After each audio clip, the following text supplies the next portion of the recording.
Muy buenas tardes, queridas hermanas y hermanos que asistís a este curso extensivo del Instituto Teológico de Vida Religiosa sobre los capítulos generales.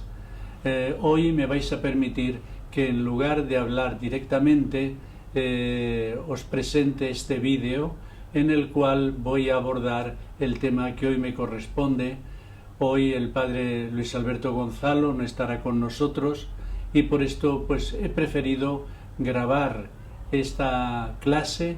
Después ya tendremos la oportunidad de conversar ya en directo y de preguntar las cuestiones que nos parezcan más importantes.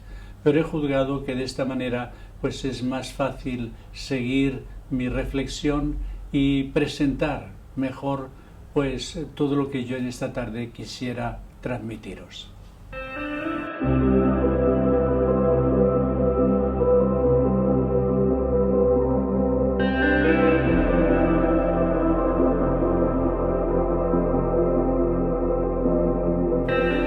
Tras el recorrido de las anteriores lecciones, pasamos hoy a la etapa inicial del capítulo general. Es probable que no pocos de nosotros pensemos que el capítulo se inicia formalmente en aquel momento en que queda constituida la asamblea capitular, en un determinado lugar, en un tiempo designado para ello. Sin embargo, el capítulo se inicia antes, o se debería iniciar antes, con lo que denominamos congregación en modo capítulo. Para ello os invito a recorrer en esta clase los siguientes pasos. Primero, en modo capítulo, quinta fase. Segundo, el inicio, conversaciones significativas. Tercero, el triple enfoque, sinodal, apreciativo y narrativo.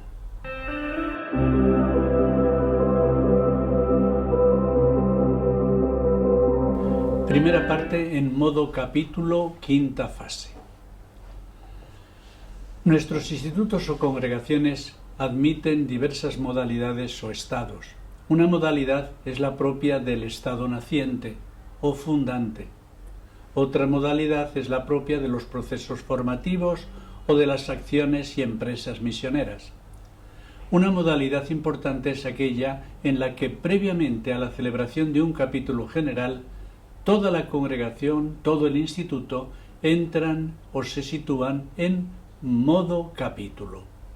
Es esta una modalidad que no se caracteriza principalmente por la iniciativa de una recitación comunitaria de una determinada oración por el buen resultado del capítulo, ni tampoco por la preparación y redacción de las memorias de los diversos organismos que han de ser presentadas en el aula capitular.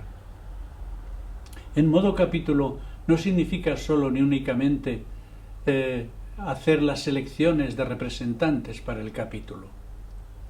Hemos de reconocer que la vida consagrada cuenta ya con la experiencia capitular de 56 últimos años, es decir, desde el final del Concilio Vaticano II hasta hoy, año 2021. Este recorrido ha sido una auténtica escuela de experiencia y de sabiduría. No comenzamos de cero. En nuestro intento de ofrecer una visión de conjunto, hemos hablado de las 4 fases de los capítulos.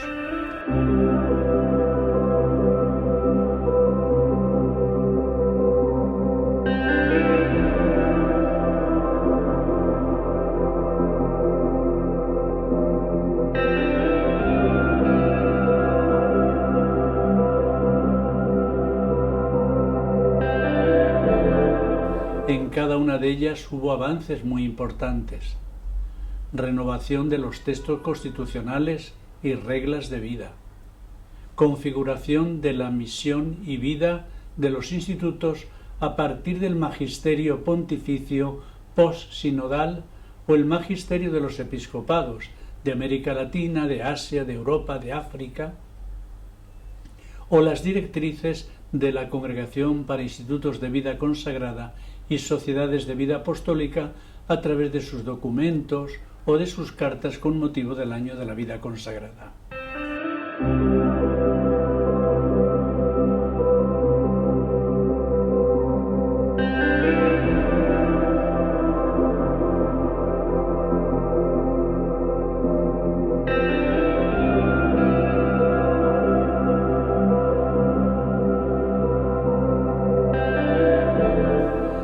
Toda esta riqueza ha resonado y ha repercutido en los capítulos generales en sus diferentes fases, y de ahí surgieron documentos o declaraciones capitulares que iluminaron y justificaron iniciativas de formación, de misión, de vida comunitaria importantes.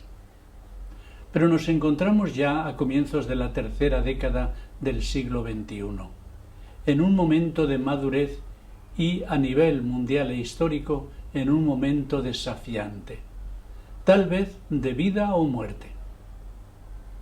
Nuestro estilo de vida no es apreciado. La transmisión de la fe y de la vocación encuentra muchos bloqueos y obstáculos. El momento actual es muy serio y requiere soluciones audaces, pero también radicales. Por eso hablamos de capítulos de la quinta fase.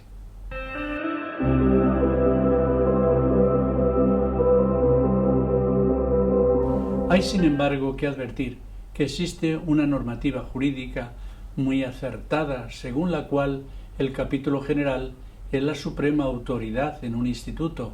En consecuencia, ningún gobierno general en funciones puede imponerse a lo que el capítulo general anterior determinó. Será el nuevo capítulo el que determine, si es necesario, sancione y decida aquello que se le proponga. Por eso es tan importante el enfoque del próximo capítulo general y discernir qué temas y asuntos deben ser por él abordados.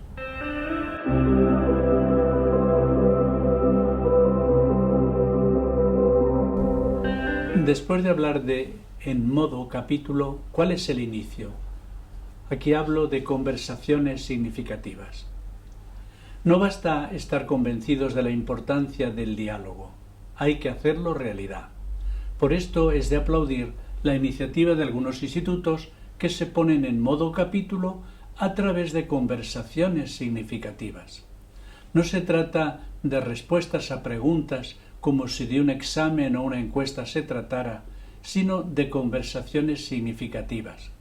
No se trata de responder a cuestionarios previamente elaborados, sino de suscitar conversaciones sobre aquello que resulta más relevante, apremiante e inspirador a quienes formamos parte de un instituto. ¿Y por qué decimos conversaciones significativas? Pues porque hay conversaciones que pueden convertirse en pérdida de tiempo. La conversación auténtica, de la que nadie se excluye, aporta vida. El gran científico y pensador chileno Humberto Maturana ha estudiado cómo la conversación transforma la convivencia, cómo la conversación convierte. Nosotros, los seres humanos, nos construimos y transformamos a través del lenguaje. Nuestra estructura es, dice Maturana, lenguajeante. No hay que olvidar que la conversación es la necesaria expresión de un aprendizaje activo y colaborador. Una comunidad en la que no se conversa sobre grandes temas de misión, de la existencia humana, en la cual no hay comunicación de experiencias, incluso contrastes y diferencias, no responde al sueño de aquel que nos eligió. Si nadie tiene el monopolio del espíritu, si nadie debe tener tampoco el monopolio de la palabra, esto quiere decir que hemos de conversar. Allí donde hay conversaciones significativas, incluso si hay discusión, Jesús mismo se hace presente y se pone a caminar con nosotros. Porque en la conversación, primero, pueden surgir perspectivas nuevas. Segundo, se crea un espacio en que se practica la obediencia a la verdad. Tercero, se renuncia a ser dogmático, impositivo, Por eso quien conversa en comunidad, conversa también después en la misión, en el apostolado. Cuarto, se escucha y se propone, se busca y no se impone la verdad. Quinto, se escuchan voces que no son habituales, suceden novedades. El poder de las conversaciones comunitarias de cara a un capítulo general o provincial es inmenso.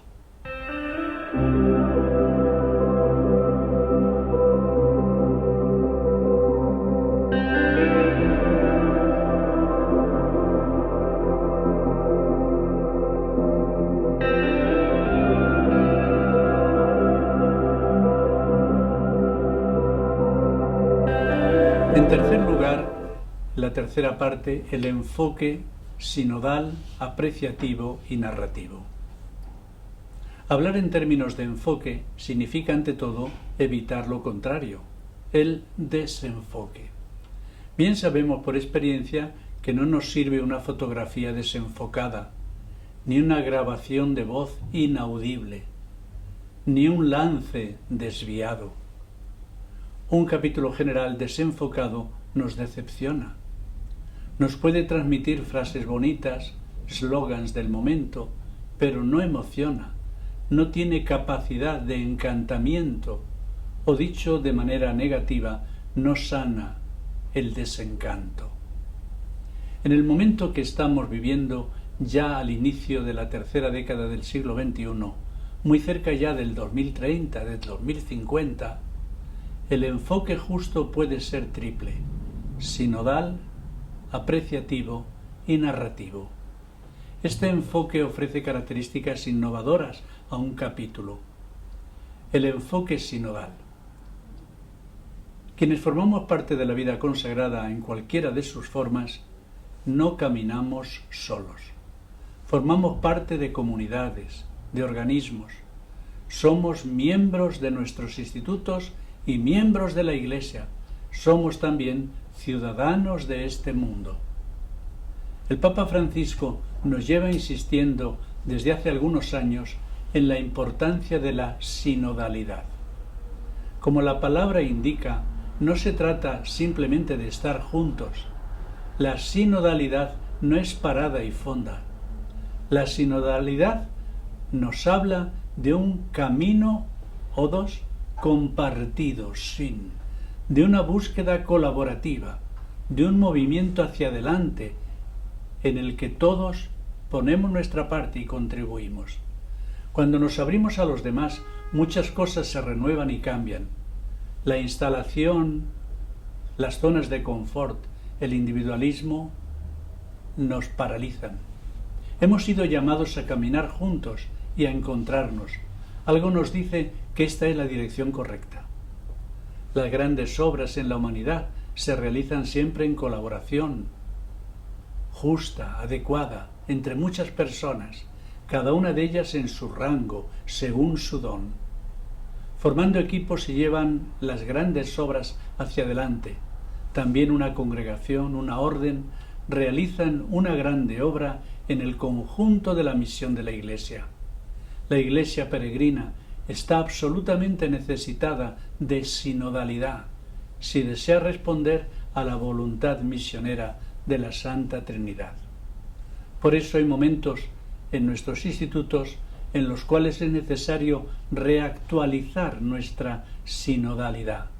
Y uno de ellos, de suma importancia, es la sinodalidad capitular de todo el instituto y posteriormente la sinodalidad de los convocados al capítulo, donde todo el instituto actúa concentrado y proyecta conjuntamente los siguientes horizontes y las siguientes etapas del camino.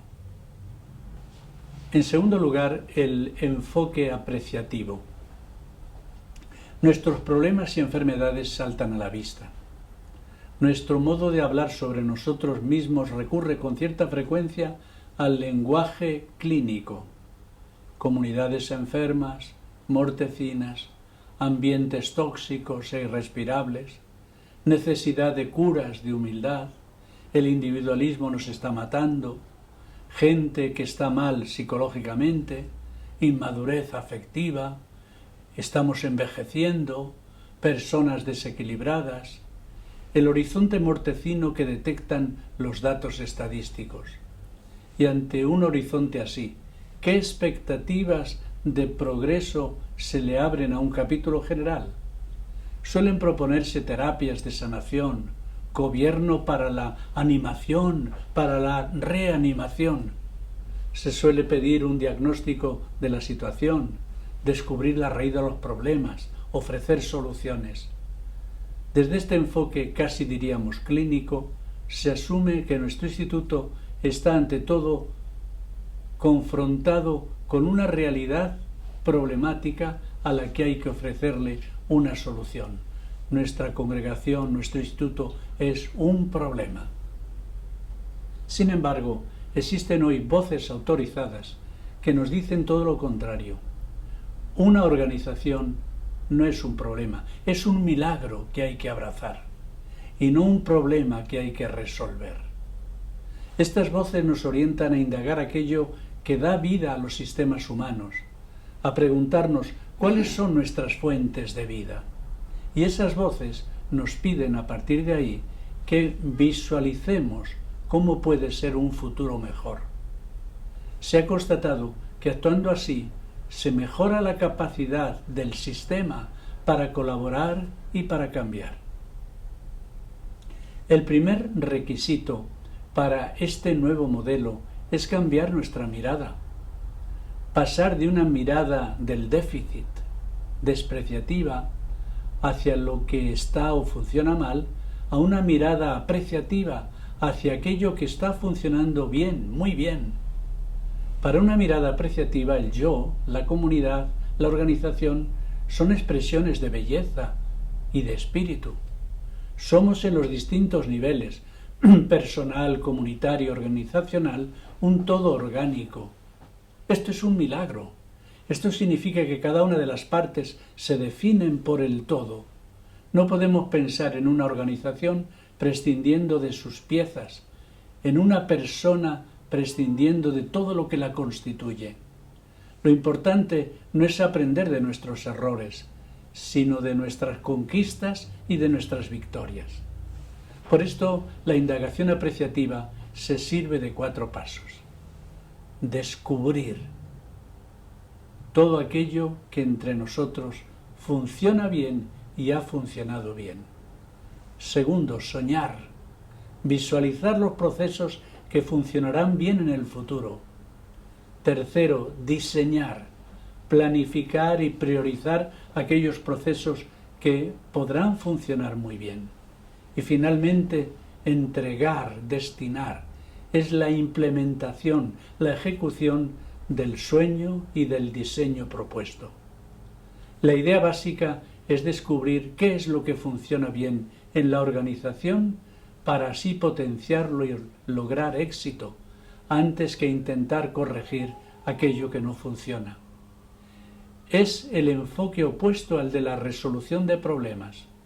En vez de focalizar el capítulo en salvar lo que es inadecuado, en lugar de focalizarnos en encontrar culpas e intentar mejorar, el método apreciativo nos focaliza en cómo crear más esas ocasiones excepcionales en las cuales todo puede surgir de nuevo y nuestras fortalezas expresan todo lo que ellas implican. Albert Einstein decía que solo hay 2 caminos para vivir tu vida. Uno es como si nada fuera milagro y otro es como si todo fuera milagro. Necesitamos, por tanto, poner el acento en lo que genera luz y vida. En todos nosotros hay semillas de verdad, de bondad, de belleza sembradas por el Espíritu de Dios. Si enfocamos lo que va mal, generamos ambientes tóxicos y no nos ayudará. Pero si enfocamos lo que va bien, multiplicamos nuestras energías. En tercer lugar, el enfoque narrativo, enfocar desde esta perspectiva nuestro capítulo. ¿Por qué en vez de dedicar tanto tiempo a redactar documentos, a reflexionar, a criticar, no nos dedicamos más a contar pequeñas historias para ver lo que el Espíritu hace en nosotros? La vida genera vida. El poder que tienen las historias es un poder transformador. Jesús nos habló a través de breves e impresionantes historias. Acaba de aparecer un preciosísimo libro del exégeta y teólogo Gerhard Löffing, que él ha titulado Las 40 parábolas de Jesús. En él se nos dice que todas las parábolas de Jesús hablan directa o indirectamente del reinado de Dios o del reinado de los cielos, que es lo mismo. Es decir, nos hablan de un acontecimiento dinámico, cómo Dios se impone en Israel, se impone en la Iglesia, en el mundo, cómo su reinado se está estableciendo entre nosotros. Dios no domina como lo hacemos nosotros, no se impone, no tiene que venir desde lejos para hacerse presente, solamente tiene que ser anunciado, aceptado. El reino de Dios está en medio de vosotros. Pero hay fuerzas antidivinas que se oponen a él. A esas fuerzas antidivinas, antirreino, se las denomina frecuentemente en el Nuevo Testamento como demonios. Jesús expulsó demonios y así creó espacio para el reino de Dios. Con Jesús el reinado de Dios está ya fundamentalmente presente, pero todavía debe imponerse sobre los poderes antidivinos en todo el mundo, en toda la historia. Esta interrelación entre la llegada del reino de Dios y la caída de la dominación de los demonios es importante y constituye el trasfondo de la primera parábola de Jesús. El reinado de Dios se ha introducido en el mundo como un ladrón en la noche. Ha penetrado en los ambientes de la vieja sociedad, en el ámbito de poder de los demonios y de los dioses de este mundo, en las zonas de confort con las que los seres humanos instalamos la casa de nuestra vida. Si hubiésemos bloqueado todos los accesos, habríamos podido defendernos, pero Él nos sorprendió. El Hijo del Hombre vino como un ladrón en la noche. Con Él se hizo presente de pronto el reinado de Dios en medio del viejo mundo. Y esto puede acontecer hasta en un capítulo general, que el Hijo del Hombre venga como un ladrón en la noche y perfore todas nuestras defensas. Como las parábolas de Jesús, los relatos que compartimos en nuestras conversaciones y los relatos que se comparten durante un capítulo general y después se transmiten deberían tener estas características. Que todas las historias que compartamos, sin excepción, nos hablen de la venida del reino de Dios y no de otras cosas. Jesús siempre habló del reino de Dios. ¿Qué nos dicen las parábolas sobre el reinado de Dios? Nos dicen que el reino de Dios acontece ahora. No está por encima de las nubes, esperando un futuro. Pero es un acontecimiento lleno de tensión. Se lo puede encontrar o comprar como el comerciante la perla fina. El reino de Dios ha irrumpido como un ladrón que fractura la casa. ¿No tenemos experiencias de esto? A pesar de todos los impedimentos y amenazas, el reino de Dios es incontenible. ¿No tenemos experiencia de esto? La llegada del reino de Dios tiene que ver con el mundo entero, aunque se visibilice más en la Iglesia o en nuestras congregaciones.